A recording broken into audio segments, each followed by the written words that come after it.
Welcome back, everybody. Whether you enjoy walking, hiking, wildlife, unusual destinations, culture, food, or all of them, representatives of the UK's four tourist boards for England, Wales, Scotland, and Northern Ireland come together to reveal hidden gems and offer inspiration for your UK staycation this year. Join them as they uncover exciting and unusual adventures and activities, new experiences, and off the beaten track escapades. This session was recorded earlier in the week, and all the panelists are online and ready to answer your questions on their regions in the live chat now. Discover the UK's best kept secrets revealed, hosted by Lynn Hughes, founding editor of Wanderlust magazine. Good afternoon, everybody. While the events of the past year have been frustrating and resulted in travel plans being put on hold, we are all looking forward to exploring more of the UK this year. I'm joined this afternoon by Louise Ferrell of Visit England, Jim Jones of North Wales Tourism, Lindsay Richardson of Visit Scotland, and Kieran Doherty of Tourism Ireland. And in the next 40 minutes or so, I'm going to grill them on some of the hidden gems and best ideas for a UK break this year. So we need inspiration, lovely panel of experts. So I know you're going to provide that in spades. So first of all, Louise, could you give us a few ideas for England? I can indeed. Hi, Lynn. Well, it's always tricky just to pick five, but I've had a go. So first up, I picked Coventry because it is this year's UK City of Culture. So this basically means that it's a really exciting time to visit the city. They have a really impressive cultural calendar, so full of art, music, theatre and dance. Lots of highlights, too many to mention. But a few include the city hosting the Turner Prize. So that will kick off this autumn. And then in July, there's a 3-day music event curated by Terry Hall of the Specials, which are from Coventry. For accommodation options, there's also a new hotel, the Telegraph, which is opening up in the city's former newspaper office. So a nice brand new place to stay. So definitely one to have on the radar for this year. Next up, so pictured here, we've got Margate's Turner Gallery, and this is a project called England's Creative Coast. It's basically a self-guided art treasure hunt which goes along southeast England's coastline, and it's going to feature 7 outdoor artworks, all by leading contemporary artists and inspired by the kind of meeting of the land and sea. So a really good chance for people to explore along the kind of Kent, Sussex and Essex coastline and find something new to explore. And this is the Great West Way. So this is a relatively new touring route which runs from London through to Bristol. There's so much to discover on the route. So there's off the beaten track walking and cycling routes, things like themed camper van tours, as well as the road trip options and things like canal trip tours as well. Along the way, you can see on the map on the bottom, and there's lots of areas called heritage sites and loads of hidden gems. So whether you want to do it as a big kind of epic road trip or in shorter sections, there's definitely lots to offer. And then here, I love this picture. This is basically to celebrate the England Coast Path. So the England Coast Path is being developed as a national trail that, once complete, hopefully next year, fingers crossed, is going to stretch 4,500 kilometres all around the whole of the England coast. And one of the newest sections, which is just opened in Cumbria, is a 32-mile stretch from Whitehaven to Silcroft Beach. So yeah, good chance to take on that this summer if you haven't already. And then last up is the region of Herefordshire. I think as a whole, it's definitely worth considering if it's not on your radar. And they've also launched a new route called the Watkins Way. And this is a 106-mile scenic heritage cycling and driving route. Loads to take in, very much kind of off the beaten track. So lost castles and churches, prehistoric sites as well. And it celebrates the centenary of Alfred Watkins' discovery of ley lines in the area. So a nice kind of historical link there as well. And then also, very importantly, it's great cider country. So lots of country pubs en route, which I know we've all been missing. Oh, terrific. Oh, Louis, there was some really inspiring ideas there. Good. Coventry I'd never have thought of for a start. But having said Time that, to go, Lynn, this year. well, it is. I saw an Antiques Roadshow special on it, and that piqued my interest. And now seeing that, but so many of the others as well. And the England Coast Path, I only heard about recently. Watkins Way, Herefordshire, that sounds brilliant. I like the idea as well of cider. So, where do we find out more about these? Is there any one kind of place that we should go? I mean, I think obviously I'm going to say visitengland.com is a good place to start. We've got really good links out to lots of the regional tour operators and DMOs. So yeah, definitely have a look on there and kind of search through the listicles that we've got. Otherwise, yeah, individual kind of regional websites are great if you're particularly interested in one of the offerings to find out a bit more. Yes, well, I know I fancy several of those, so I'm definitely going to be having a look myself. Okay, so welcome next to Jim. He's going to tell us a bit about North. Now, Jim, North Wales was rather busy, I think, in the last couple of openings and between lockdowns. So I'm really intrigued for your 5 ideas for how we can the beaten track in North Wales. Thank you very much, and hello everybody.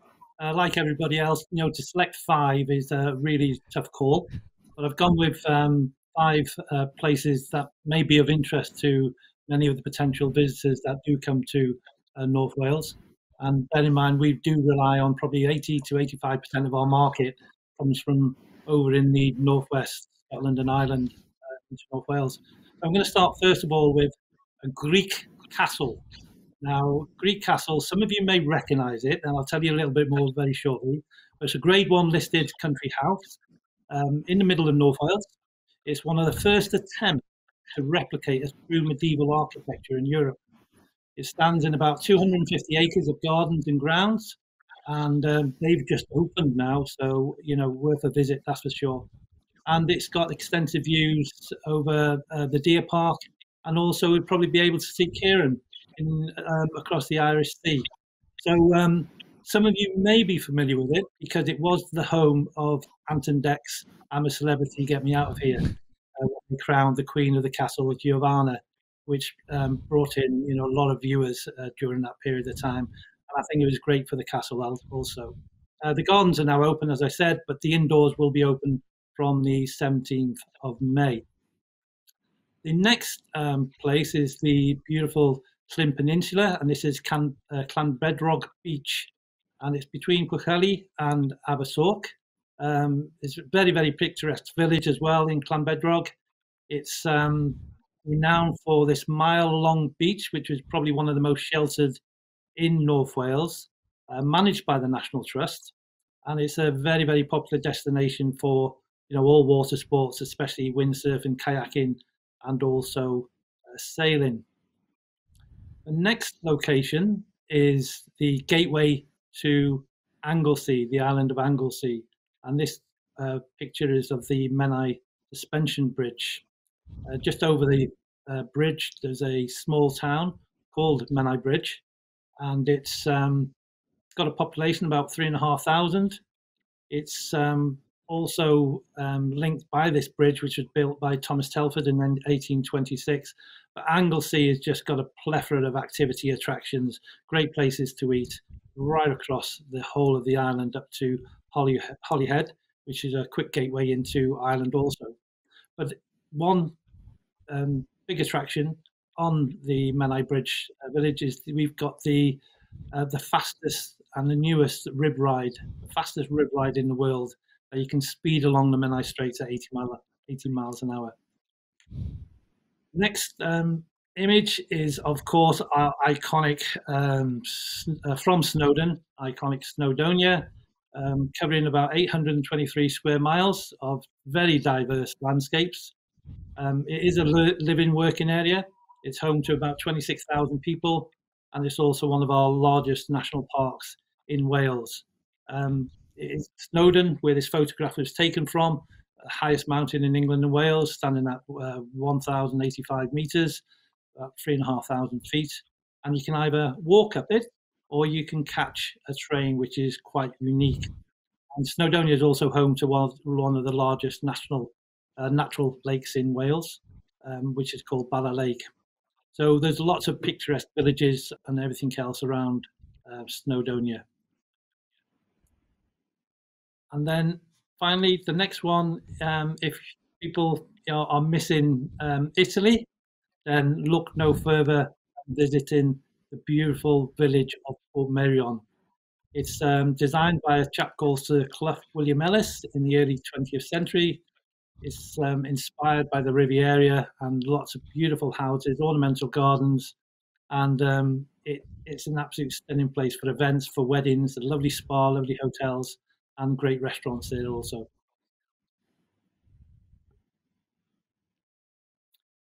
Terrific. Thank you, Jim. Oh, that was great. And as far as Portmeirion goes, I'm old enough to remember the Prisoner television program when I was a wee thing, and it couldn't believe this, such an unusual place. To find out it was in Wales really blew my mind. So really must visit it one day. And Iconic.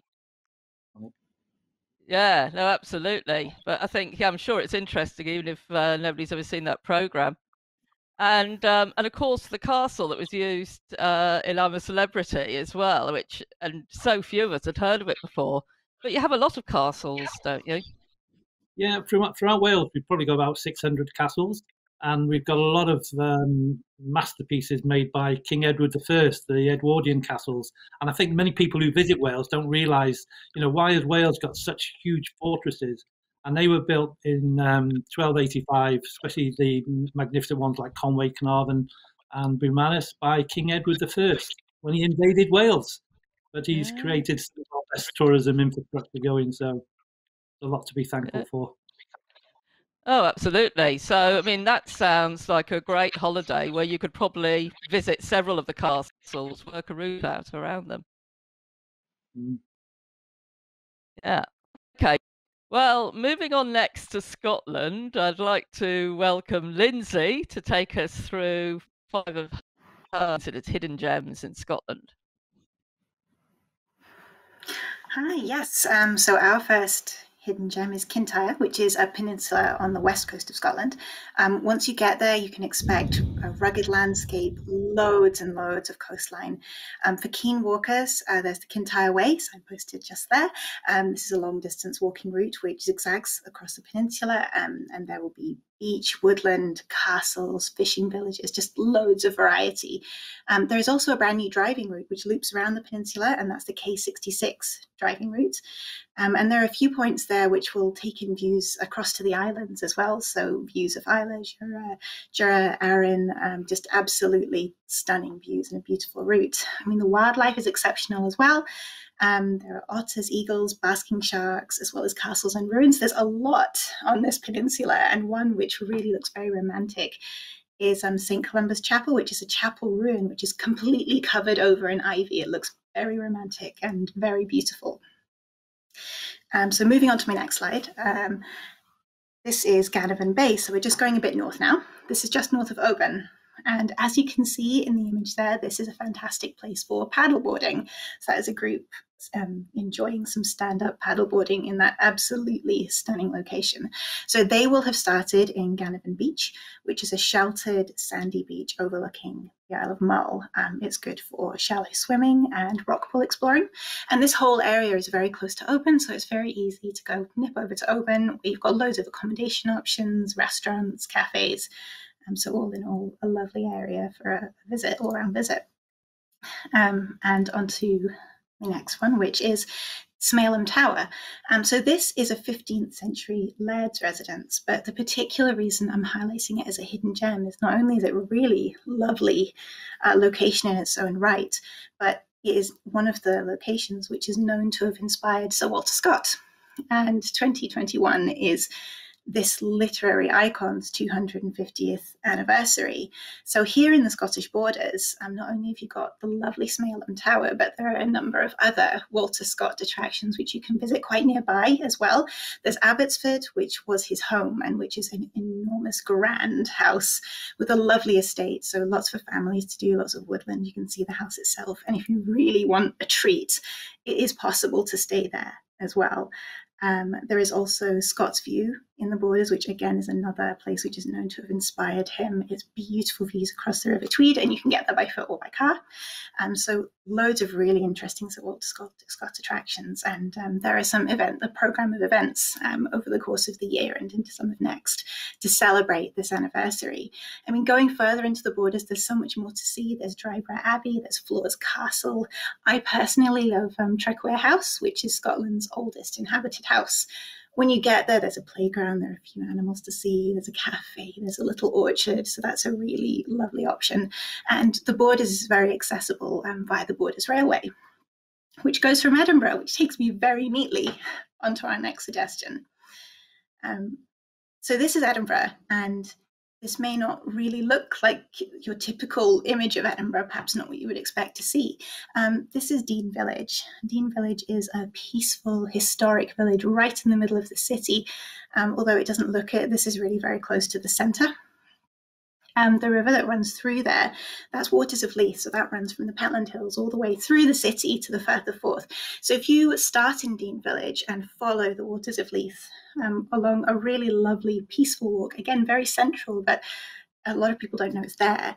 It takes you right through to Stockbridge, which is an area of the new town, and we have all of this beautiful architecture, all of that lovely new town architecture. And I love Stockbridge. I lived there for a while, and it's such a fun area as well. It's absolutely bursting with independent shops, cafes, restaurants. You can walk up to Inverleith Park and enjoy views across the city.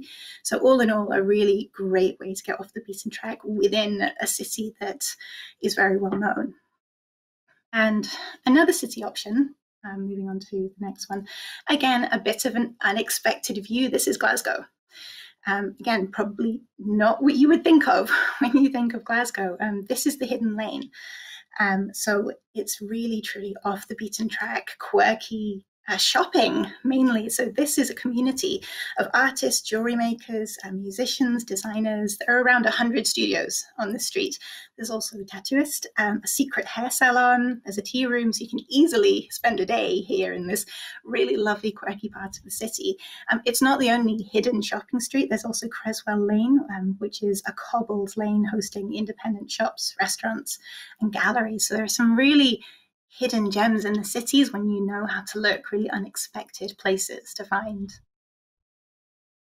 Oh, great. Thank you, Lindsay. I've never seen an image like that before of Glasgow, so makes me feel guilty for not having really stopped off there and explored the city more.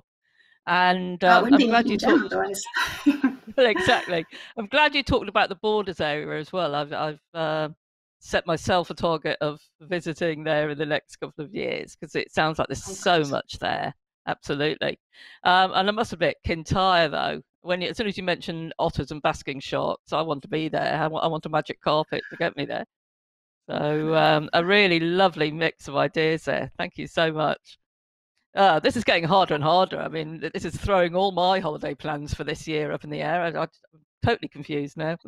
Anyway, last but not least, let's go to Kieran, who's going to talk to us about Northern Ireland.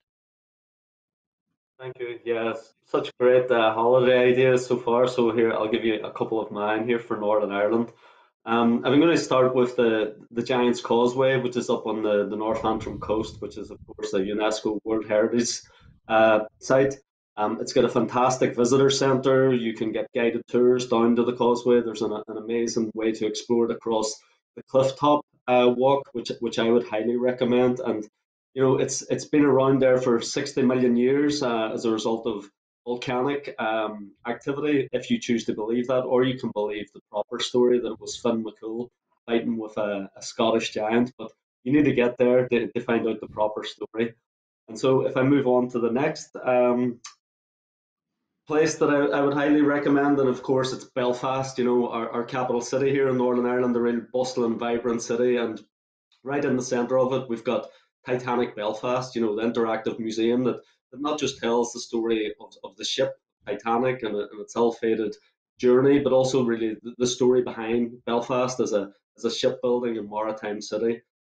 Belfast, has really come on in terms of its food and drink offering. There's amazing accommodation to be had there, and I suppose a bit of insider knowledge I would recommend from a food and drink perspective: go to St George's Market at the weekend, which is just a fantastic experience, and you can get everything there from chocolate to local cheeses. And if we move on then to the next recommendation I would have, it's Derry, Londonderry, which is up in the northwest of Northern Ireland. A lovely, beautiful, small, compact city. Plenty to see and do there. It's one of the best examples of an intact walled city in Europe. Those walls are 400 years old. You can just do so much there in terms of nightlife, great coffee scene happening there, and you can even get out there and do a little bit of stand-up paddle boarding underneath the Peace Bridge there on the foil. It's an amazing city, really steeped in history. But I think that the best thing about Derry, I would recommend, is the people, just the same as Northern Ireland, just so friendly and welcoming. If we move on to the next image I'd like to talk about, so this is actually the Dark Hedges. It's just one of the locations that was used for that little known TV series called Game of Thrones. A little bit of a phenomenon right across Northern Ireland. So you can now come to what we call Game of Thrones territory. There's so many locations, stunning, dramatic places, whether they're caves, beaches, mountains, or indeed this scene here at the Dark Hedges. So you can get involved in tours as well. You can go along actually on tours with people that were extras in the show, or you could go down to Winterfell Castle down in County Down and get all dressed up, get your gowns and stuff on, have a feast, or indeed do a bit of archery, axe throwing, whatever tickles your fancy from a Game of Thrones perspective. It's been an absolute phenomenon and a really popular series of attractions for us here in Northern Ireland. And then finally, I'd like to just share this slide here, and this is a guy called James E. McCloy who runs Glenshane Sheep Farm up in the Sperrin Mountains, where you can go along and you can actually experience what it's like, to work on a sheepdog farm.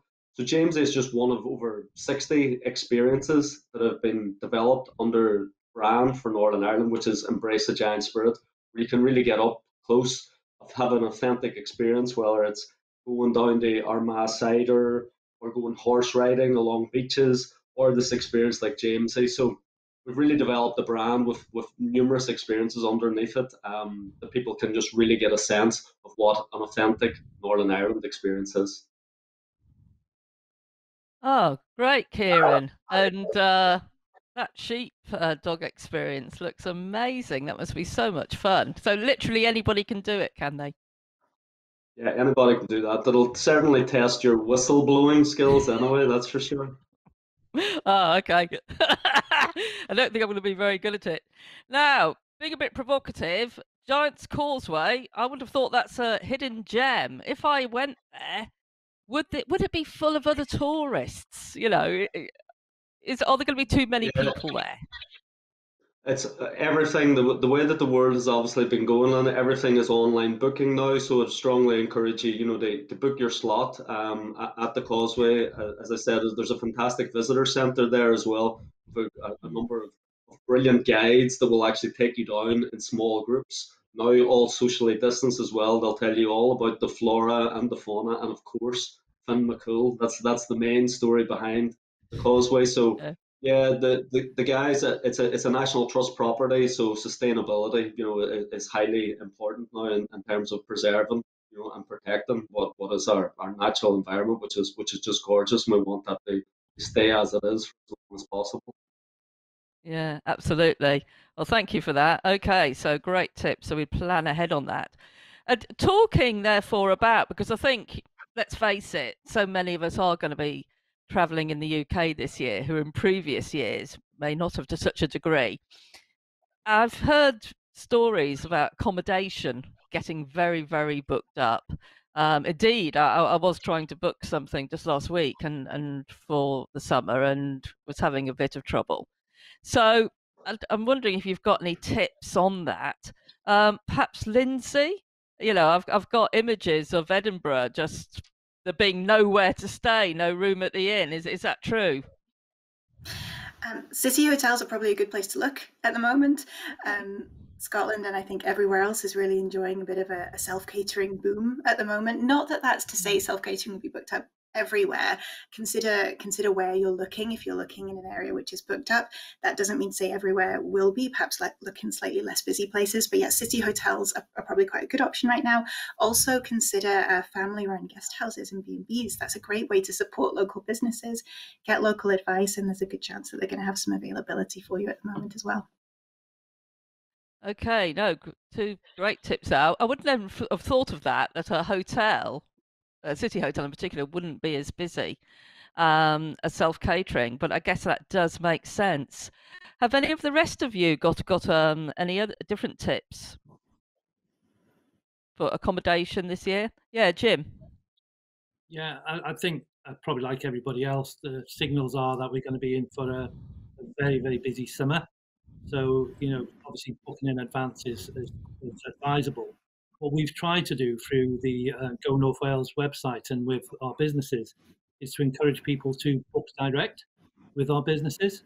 Obviously, it helps them as well. But if people are struggling, to find accommodation in North Wales, then if they do, give us a call, check our website. We do have an online chat as well. I'm sure our staff would be able to signpost people and help them accordingly. But we are expecting a very, very busy summer. It might help us extend the season, which is something we've always been wanting to do. Into September, October, and even November. Hopefully, people will be planning, long weekends and short breaks. So we're hoping to capitalise on that as well. Yeah, thank you, Jim. That absolutely makes sense. And I know I myself went down to the West Country at the end of October last year and early November, and it was a fantastic time to be there. And I think we're all great believers. If you don't have to travel in the school holidays, I think then don't. Okay, I was wondering with each of you, are there any new experiences or attractions opening up this year? Anything we may not know about? And actually, I think I'll go back to Kieran first on this one because I know you talked. It sounded like there's a lot of new things that we can try in Northern Ireland. Yeah, absolutely. And just even to come back to the accommodation subject there's been incredible investment, particularly in Belfast and Derry over the last number of years in the hotel sector. So there's great availability in those cities. And I think what you need to understand about Northern Ireland as well is it's such a small place, from either Belfast or from Derry, you can be at the coastline, within an hour very easily. And yeah, there's been a great amount of investment over the last number of years, particularly around embrace the giant spirit and building up our industry to give those amazing experiences like Jamesy, the sheepdogs. There's the Gobbins Cliff Walk Path, which you may not be familiar with, which is up in Island McGee, just north of Belfast. So it's like a suspended bridge, goes right along the cliff side. So no matter what the weather, it's an absolutely stunning and breathtaking experience. So you could be there on a beautiful blue, calm day, and it's amazing views across Scotland. Or then you can get down there where it's a wee bit stormy and it'll certainly get your toes wet. But they do provide you with waterproof stuff, and it's a fantastic experience. And opening up actually later this year is the OM Dark Sky Observatory, which is going to be an amazing addition to the Northern Ireland tourism product. So it's basically total dark skies where you can see the sky in perfect, see the stars just as well as anywhere else in the world. And we've also got pods installed in there so you can actually stay and sleep overnight as well. So coming back to that accommodation, you've got hotels in Northern Ireland. You can stay in a castle, or you can stay in a pod, or you can stay in a bubble dome. So I think that we've got something for everyone here. Oh, that sounds such fun. And that would be great to stay in a pod and be able to look out at the stars. Oh, yes. How wonderful. And a lot of fun, I think, whatever age you are. Brilliant. Okay, Louise, what about with England? Any new things we need to know about? New experiences, new openings? Yeah, I mean, there's too many to mention, really. It's been amazing to see kind of how resilient the industry's been, and kind of some big projects that are still due to open this summer after kind of the the last year that we've had. I mean, a couple that are worth mentioning are RHS Bridgewater. So this is a new RHS garden in Salford in Manchester. It's the largest gardening project in Europe. Loads of amazing offerings there. So a lot of focus on health and wellness and community. But the RHS always do an amazing job, and I think it's going to be a really great addition to kind of any Manchester visit for locals and other visitors alike. And then for kind of heritage history fans, Nottingham Castle is set to reopen in June. They've had a multi-million-pound refurbishment, so really loads of new kind of interactive offerings for families and grown-ups.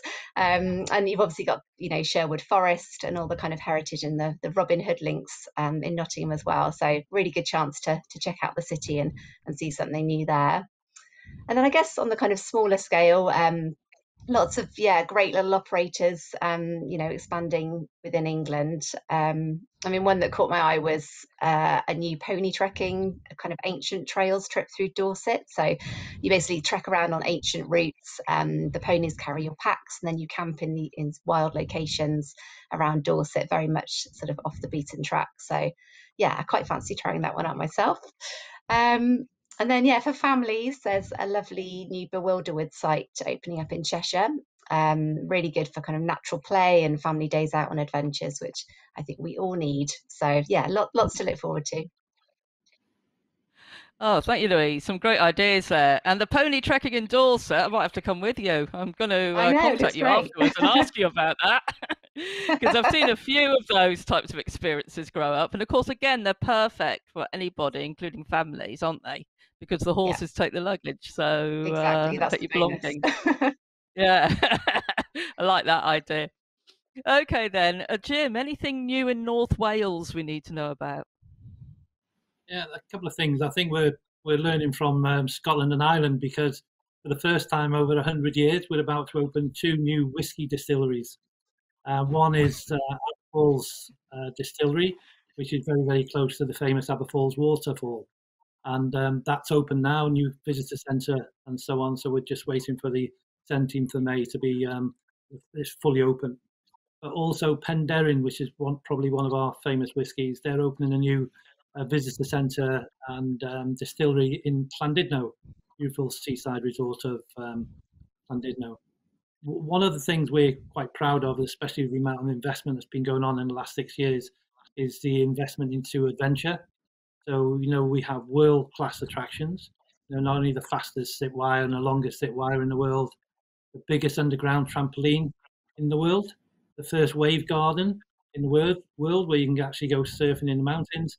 And I mentioned earlier about Anglesey, where you've got the fastest rib ride in the world, where you can speed along the Menai Straits at 80 miles an hour. So, adventure is a real driver for North Wales.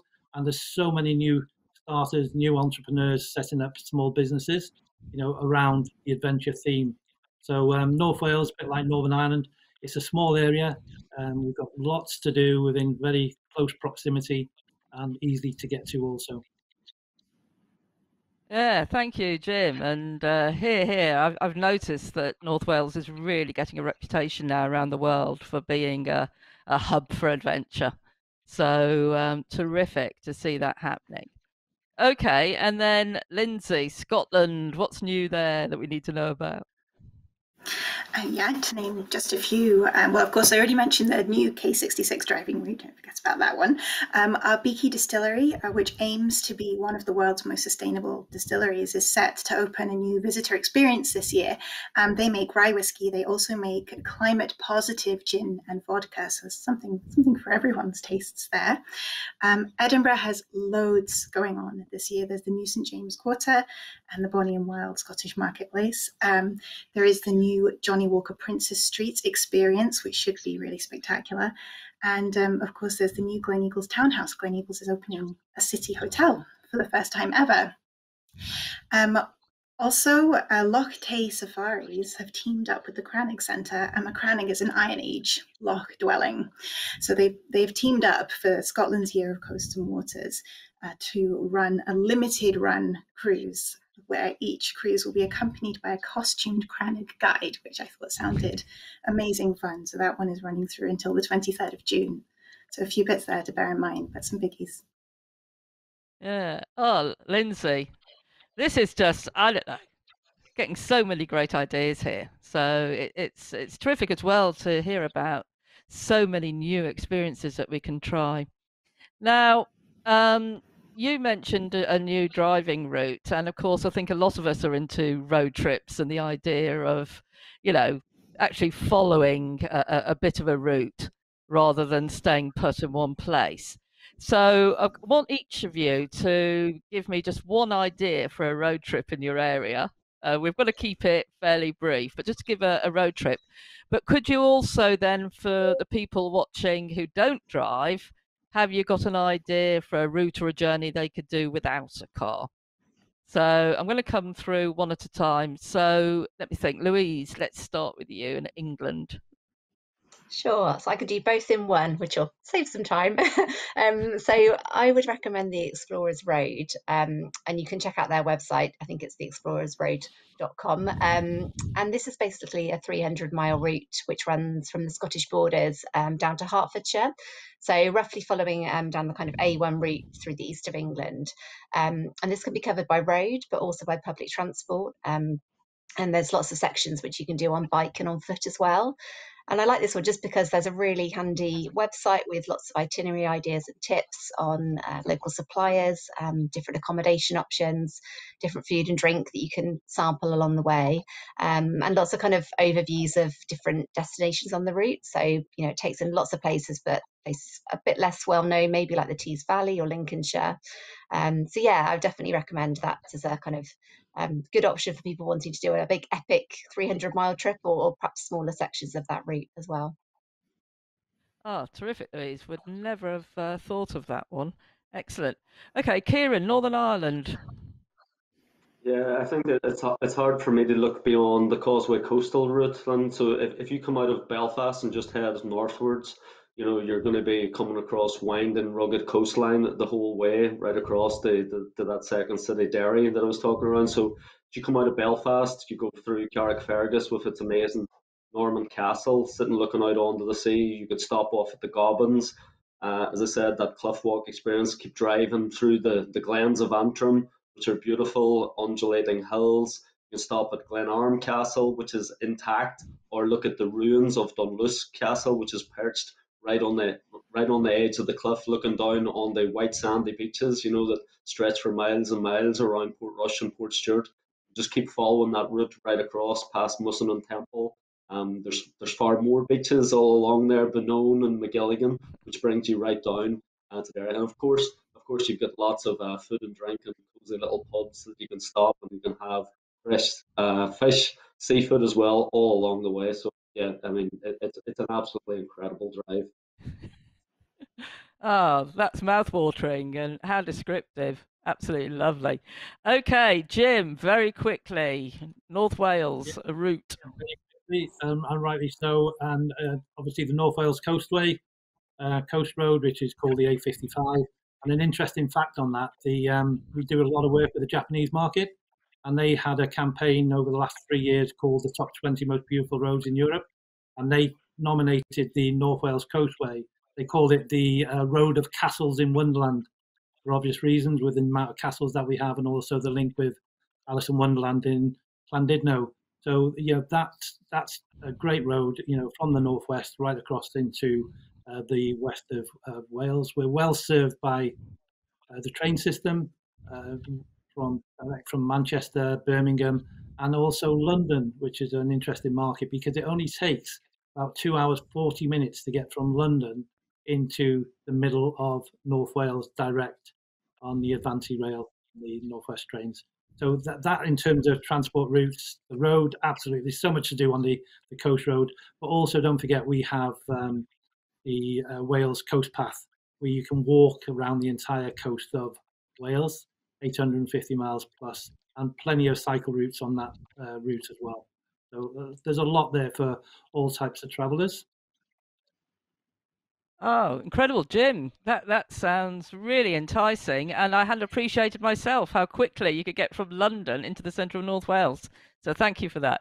Right, Lindsay, a route. Okay, so yeah, for a road trip, I would suggest the snow roads in the Cairngorms National Park. Despite the name, you can do it any time of year, and that is 90 miles of wild landscape and lots of lovely hidden gems. But the particular reason I wanted to recommend this one was there are also art installations at selected viewpoints. So that I feel that that's really special. You have that juxtaposition of something that's man-made and very beautiful with something that's wild and natural and very beautiful. So that really makes this a standout route. I mean, in addition to the fact that along the way you get distilleries and castles, wildlife, and abundance outdoor activities. So it's really a very special route. In terms of a public transport route, I'm going to make a completely different recommendation because I've got a lovely hidden gem to suggest. I mean, there are lots of very well-known scenic railway journeys in Scotland, including the West Highland Way, which is famous for its appearance in Harry Potter. But the one that I want to suggest is from Edinburgh to Dundee. It's only a 19-minute route, but you get to go across the Forth and the Tay bridges, so the two iconic engineering wonders. And in between those 2 points, it goes along the east coast. It's this beautiful coastal route with gorgeous sea views. And I discovered it just being on the train myself and thinking, this is beautiful. How did I not know about this before? And not only that, you have the two main points, the Edinburgh and Dundee. You get off the train station and you're right by the V&A Dundee and the RSS Discovery, which is a historic Antarctic research ship. So you have two spectacular start and end points, two engineering wonders, and beautiful views. So 90-minute train ride, but absolutely worth it. Ah, thank you, Lindsay. And again, so many inspiring ideas. And I just feel like we could talk for hours because you guys have got so much knowledge, so many inspirational ideas. I know that I'm going to be playing back this recording again. You know, it's going to be up for a few days, and I'm certainly going to watch it back because there's been some cracking ideas. Now, we only got a couple of minutes left, so I'm going to do a real quick fire. I only want 30 seconds out of each of you really quickly where you are going to have your holiday this year. So, Louise. So I've got a few things planned, but one of them is a city break in Bristol. So we're going to stay at the Wave, which is an inland surf lake, and they've just launched a new glamping site there. So brush up on my skills and glamp there, and then hopefully head to the city and check out all the street art and some new exhibitions. Sounds great. Right, Lindsay. I will be heading to the Northeast Highlands for a stay on Allerdale Wilderness Reserve. It's a great eco-friendly stay. They're rewilding the landscape there, so that should be a really interesting experience. I'm also going to stay in the Cairngorms for a bit. It's so beautiful. I've been once before, and I knew I was coming back. This time I'm coming back with my kids. Last time I didn't have kids, but having been before, I know that there's plenty for them to do. Yeah. Oh, great. And I must admit, I fancy staying at Allerdale one day. Right, Jim, where are you going to have your holiday this year? I think I've got to go to all those places Louise, Lindsay, and Kieran have been talking about. But we're desperate with friends because we haven't seen them for a long time. And I've mentioned this place already. It's called Adventure Park Snowdonia. It's right in the Conway Valley, beg your pardon. It's the first wave garden in the world. And they're just about to open in 2 weeks' time, a 106-bedroom Hilton Garden Hotel on that site. And it's a fantastic park with so much to do and to use as a place to transit and go and visit different places. So that's where I'll be going. Yeah, terrific. Thank you so much, Jim. That sounds fun. And last but not least, Kieran, where are you going to have a holiday this year? Even though I've been tempted by all of those places, I'm actually very fortunate to be based in a place called Portstewart up on the north coast of Northern Ireland. So I'm actually staying put because I've got so many family and friends looking to come and visit me because just a few minutes away, I've got like 2 miles of golden sandy beach. There's a fantastic restaurant down there called Harry's Shack that gets fresh fish delivered there every day, and you can sit out on the beach, actually have a beautiful meal and a couple of pints of beer as well. And I'll actually be getting the wetsuit and the surfboard out again pretty soon because it's an amazing spot for surfing around here in Portstewart and Portrush as well. And I'm just looking forward to seeing the dolphins coming back, because last summer they were pretty much a daily occurrence right through until the autumn. So it's an amazing experience to be in the water, or even just stand and paddle and watch them jumping around. Oh dear, Kieran, I think we all want to be with you. What a fantastic way to end this session. And I think we're all going to be stampeding to Northern Ireland, as well as, of course, England, Wales, and North Wales. So thank you so much to my most amazing panel. You've given some cracking hidden gems. Some great ideas. I've been jotting down loads of ideas myself. Like I say, I'm going to watch the recording back because it's so full of information and inspiration. So I hope everybody found that really useful this afternoon. And thank you. Thank you. Thank you. Thank you.